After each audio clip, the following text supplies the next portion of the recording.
히스토그램과 도수분포 다각형 시간입니다. 히스토그램은 도수분포표에서 각 계급을 가로축에 표시하고 각 계급에 해당하는 도수를 세로축에 표시하여 직사각형 모양으로 나타낸 그래프를 뜻합니다. 히스토그램을 영어로 쓰면 이렇게 쓰는데, 역사를 의미하는 히스토리와 그림을 의미하는 전미어 그램이 합하여 만들어진 합성어입니다. 도수분포표를 이렇게 히스토그램으로 그리면 자료의 분포 상태를 더 쉽게 알아볼 수 있습니다. 아무래도 수량으로 표시된 표보다 그림이 자료의 특성을 한눈에 알아보기 쉽겠죠? 히스토그램은 초등학교 때 배웠던 막대 그래프와 모양이 비슷하지만 다른 그림입니다. 여기에 막대 그래프를 미리 그려봤습니다. 우선 히스토그램의 직사각형은 서로 붙어 있지만 막대 그래프는 직사각형이 서로 떨어져 있습니다. 막대 그래프는 가로축의 별량을 나타내지만 히스토그램은 가로축의 별량의 특정 범위에 해당하는 계급을 표시합니다. 막대 그래프의 별량의 순서는 바꿀 수 있지만 히스토그램은 별량을 작은 수부터 차례로 나타내므로 순서를 바꿀 수 없습니다. 히스토그램을 그릴 때는 먼저 가로축에 각 계급의 양끝 값을 차례로 나타냅니다. 그 다음 세로축에 도수를 나타냅니다. 이때 가로축과 세로축의 끝부분에 단위를 꼭 표시해 줍니다. 그런 다음 각 계급의 크기를 가로로, 각 계급의 도수를 세로로 하는 직사각형을 차례로 그려주면 히스토그램이 완성됩니다. 아까도 언급했지만 히스토그램은 자료의 분포 상태를 한눈에 알 수 있다는 특징이 있습니다. 도수분포표의 계급의 크기는 모두 같기 때문에 히스토그램에 그려진 직사각형의 가로의 길이는 일정합니다. 그래서 각 직사각형의 넓이는 각 계급의 도수에 정비례합니다. 각 직사각형의 넓이는 계급의 크기 곱하기 도수로 구하는데 모든 직사각형 넓이의 합은 계급의 크기가 일정하므로 계급의 크기에 도수의 총합을 곱해서 구할 수 있습니다. 도수분포 다각형은 히스토그램에서 각 직사각형의 윗변의 중앙에 점을 찍어 연결하여 만든 그래프입니다. 그림의 모양이 다각형 모양이라서 도수분포 다각형이라 부릅니다. 도수분포 다각형을 그릴 때는 우선 히스토그램의 각 직사각형 윗변에 중점을 찍습니다. 그 다음 양 끝에 도수가 0이고 크기가 같은 계급을 하나씩 더 있다고 생각하고 중점을 찍습니다. 물론 더 있다고 생각한 도수 0의 계급은 계급의 개수를 셀 때는 포함하지 않습니다. 찍은 점들을 전부 선분으로 연결하면 도수분포 다각형이 완성됩니다. 참고로 도수분포 다각형에서 점의 좌표는 계급값, 도수라고 할 수 있으므로 히스토그램을 먼저 그리지 않더라도 바로 점을 찍어 그릴 수도 있습니다. 도수분포 다각형은 자료의 분포 상태를 연속적으로 관찰할 수 있다는 특징이 있습니다. 히스토그램과 도수분포 다각형이 모두 자료의 분포 상태를 시각적으로 나타내 주지만 두 개 이상의 자료를 비교할 때는 도수분포 다각형이 더 편리합니다.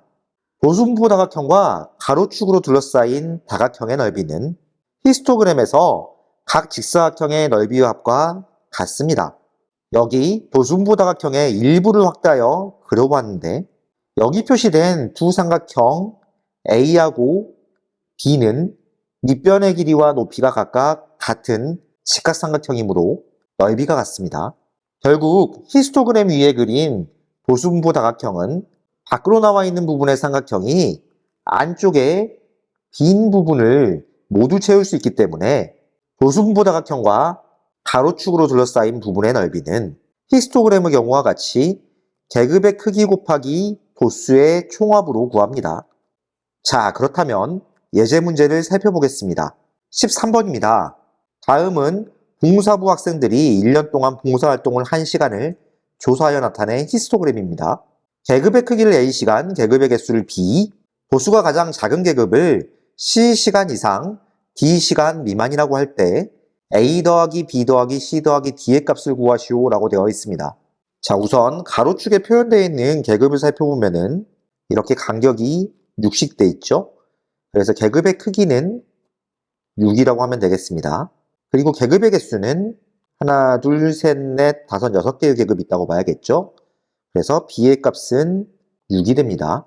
자, 도수가 가장 작은 계급은 6시간 이상 12시간 미만이라고 할 수 있으니까 C의 값은 6, D의 값은 12라고 할 수 있겠습니다.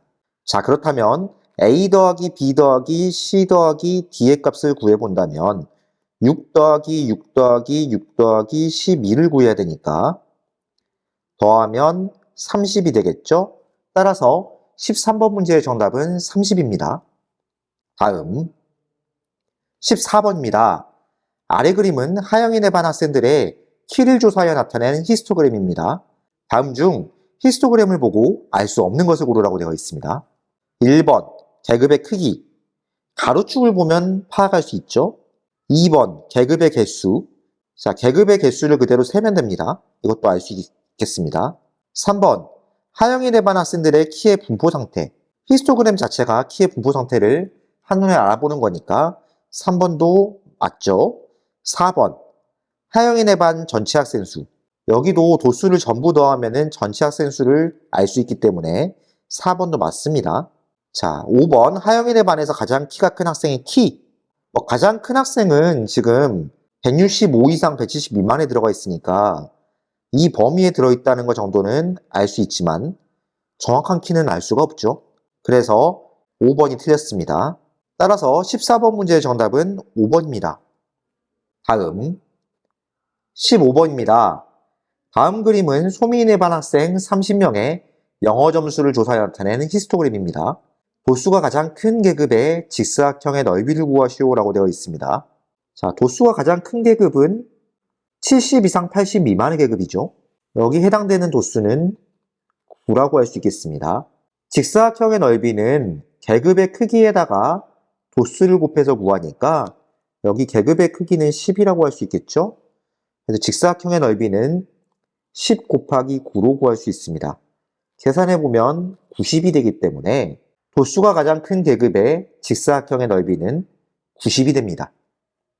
다음 16번입니다. 다음은 교육인에 대한 미술 성적을 조사하여 나타낸 히스토그램입니다. 두 직사각형의 넓이의 비가 2대 3일 때 A의 값을 구하라고 되어 있습니다. 자, 넓이를 구해볼까요?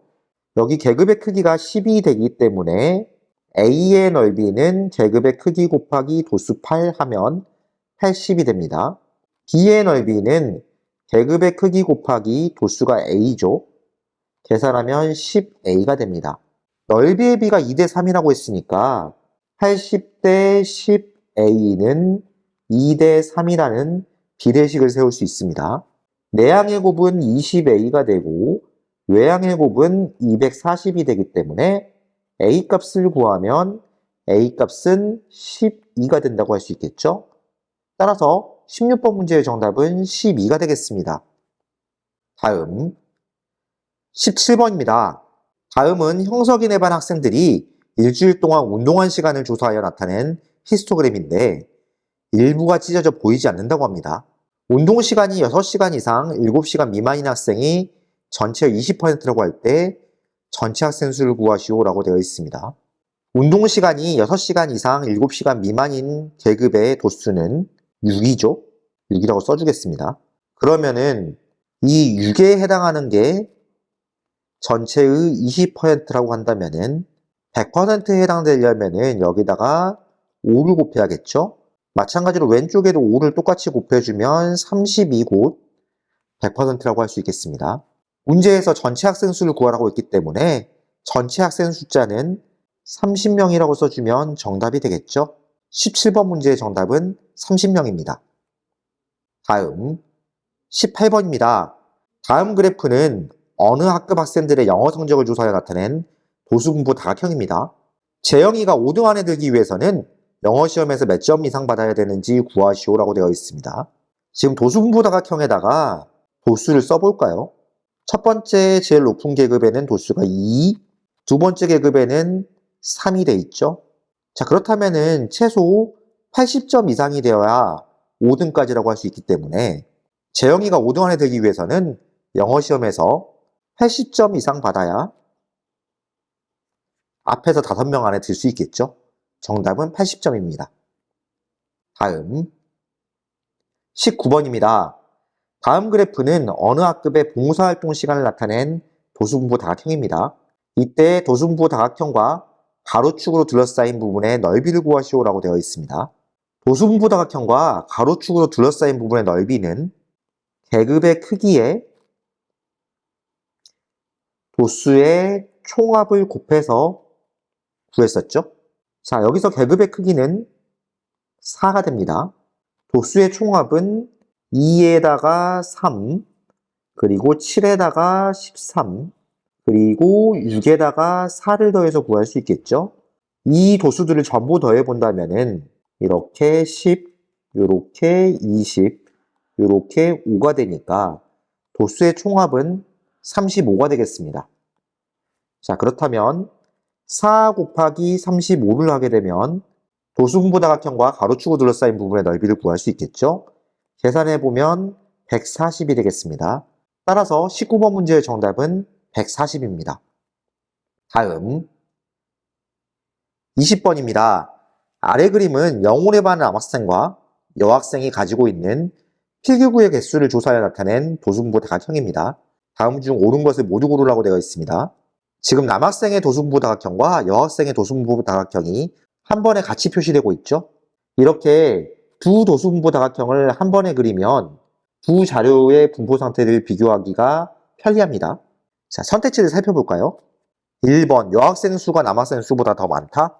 현재 남학생 수를 구해본다면은 남학생은 앞에서부터 2명, 5명, 6명, 4명, 3명이 됩니다. 합하면은 20명이 되죠. 여학생은 앞에서부터 1명, 3명, 4명, 7명, 그 다음에 4명, 1명이니까 합하면은 역시 20명이 되죠. 여학생 수가 남학생 수보다 더 많다고 했으니까 1번은 틀렸습니다. 2번, 여학생이 가지고 있는 필기구의 개수가 남학생이 가지고 있는 필기구의 개수보다 더 많은 편이다. 지금 그래프를 보면 여학생을 나타내는 도수분포 다각형이 남학생을 나타내는 도수분포 다각형보다 오른쪽으로 더 치우쳐져 있죠. 필기구의 개수가 더 많은 편이란 말이 맞겠습니다. 3번, 필기구의 개수가 가장 많은 학생은 남학생 중에 있다? 자, 필기구의 개수가 가장 많은 학생은 여기 한 명으로 표시된 이 학생이 되겠죠? 11개 이상 13개 미만인 학생인데 이 학생은 여학생 중에 있습니다. 3번은 틀렸죠? 4번, 필기구의 개수가 7개 이상 9개 미만인 학생은 남학생이 더 많다? 여기 계급을 살펴보면 되는데 남학생보다 여학생 숫자가 지금 더 많은 걸 확인할 수 있죠? 여학생이 더 많으므로 4번은 틀렸습니다. 5번, 각각의 도수분포 다각형과 가로축으로 둘러싸인 부분의 넓이는 같다? 자, 계급은 2로 동일하고 남학생 같은 경우 2 곱하기 도수의 총합은 40, 그리고 여학생도 마찬가지로 2 곱하기 도수의 총합 20을 곱해서 40을 만들 수 있기 때문에 5번에 각각의 도수분포 다각형과 가로축으로 둘러싸인 부분의 넓이는 같다는 말이 맞는 말이 됩니다. 따라서 20번 문제의 정답은 2번과 5번이 되겠습니다.